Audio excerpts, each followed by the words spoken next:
Hello, my dear friends. You're in the RFR News channel, and today we will discuss Ukraine war news updates. Let's say we have a lot of very interesting updates today. So let's start. And first, we're going to talk about very interesting incident about corruption in Ukrainian government. 4 Ukrainian ministers were involved in a corruption scheme in the energy sector, according to NABU, which is National Anti-Corruption Bureau of Ukraine, something like this. Ukrainian anti-corruption officials report that 4 Ukrainian ministers are implicated in the scheme in which Zelensky's associates embezzled from Energodom. So we're talking about nuclear energy company, very important company for Ukraine. Detectives note that not all of them are active, but they held ministerial positions during the investigation. So some of them are still in government, some of them already left, but all of them were ministers at some point, something like this. This is very serious scandal, I would say, because we're talking about ministers, we're talking about high-level officials who are involved in corruption schemes during the war, which is, let's say, very problematic for Ukrainian government. Now let's talk about very tragic situation with Ukrainian armed forces, because mortality rate reaches 100%. Ukrainian armed forces suffer from gas gangrene, according to Telegraph, so this is very serious medical problem. Ukrainian doctors are reporting gas gangrene in the Ukrainian armed forces, and the thing is that this is a disease that was once common in the trenches of World War I, so we see that conditions on the front line are very similar to World War I conditions, something like this. A bacterial infection that destroys muscle tissue at a deadly rate has resurfaced in Ukraine due to the harsh realities of modern trench warfare, so we see that trench warfare creates conditions for this disease to spread. The thing is that Russian drones are preventing the evacuation of Ukrainian soldiers from positions where they are rotting alive from this disease. So the situation is very tragic, very difficult for Ukrainian soldiers. Obviously, if you can't evacuate wounded soldiers in time, they will develop this infection and they will die. So mortality rate is 100% according to sources. This shows us that situation on the front line is very difficult for Ukrainian forces, not just from military perspective, but also from medical perspective, something like this. And we have another update about mobilization. And once again, we're going to talk about Dnipro. Another violent mobilization in Dnipro. So this is like continuation of the story we discussed in the beginning. Recent reports indicate another violent mobilization incident in Dnipro, where Territorial Recruitment Center, TSK workers, forcibly restrained a man and dragged him toward a minibus, so we see very aggressive tactics from mobilization officers. This appears to be part of a broader pattern of coercive mobilization enforcement in the region, with instances of forced conscription escalating amid resistance from the population.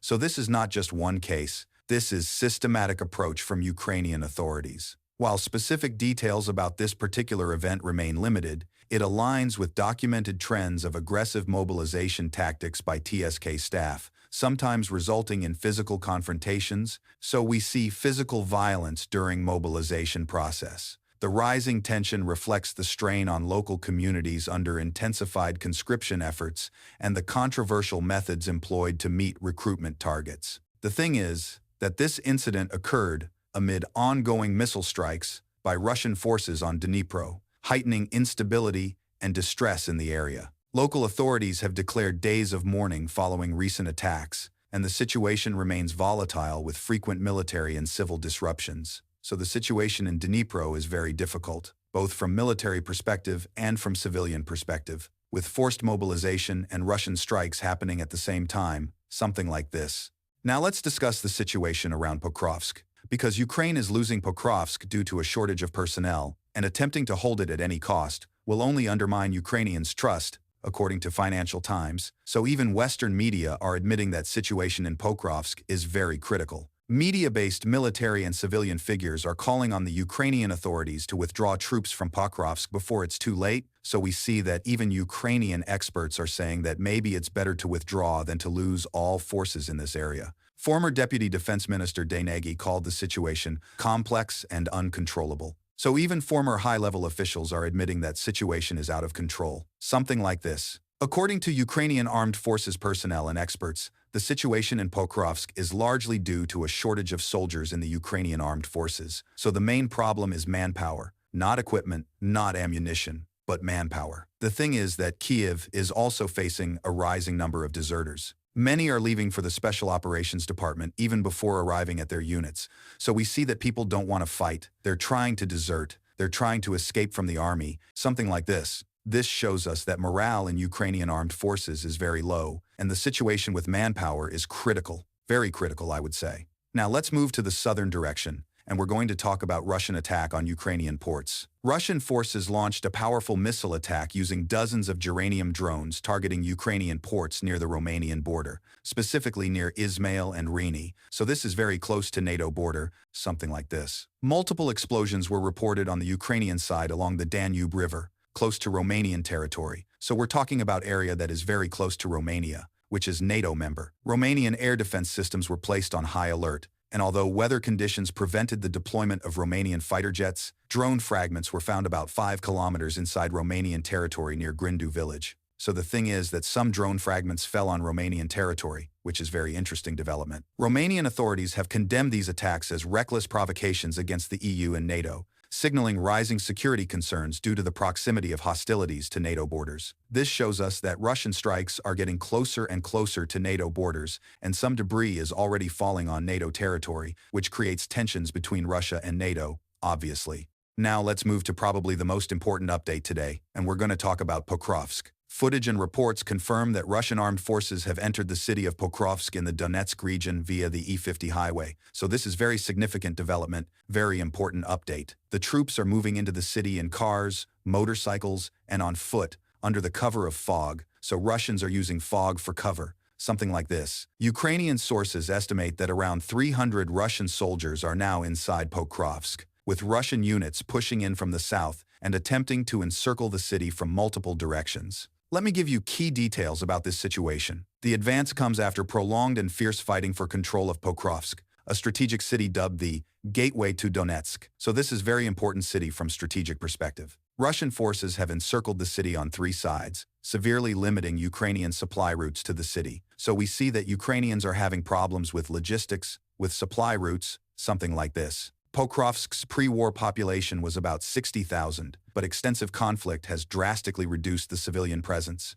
so most civilians already evacuated from this city. The Russian military is using mechanized units and light infantry, moving in civilian vehicles and motorcycles to infiltrate the urban area. So we see Russians are using civilian vehicles, motorcycles for infiltration operations. Ukrainian forces continue to conduct counterattacks and targeted strikes inside Pokrovsk, reportedly inflicting significant casualties on Russian troops. So there are still clashes inside the city. The battle is not finished yet. Control over Pokrovsk is seen as crucial for the Russian advance toward larger Ukrainian-held cities like Kramatorsk and Sloviansk further north. So this is not just about Pokrovsk. This is about opening the way to Kramatorsk and Sloviansk, which are much bigger cities. So the situation is very critical for Ukrainian forces, and very likely in the next few days, or maybe weeks, we're going to see complete Russian control over Pokrovsk, something like this. Now, let's talk about another settlement that was captured by Russian forces. Recent footage from Natovka, near Pokrovsk, shows liberation efforts by the Russian Center Group, so this is another settlement in Pokrovsk direction.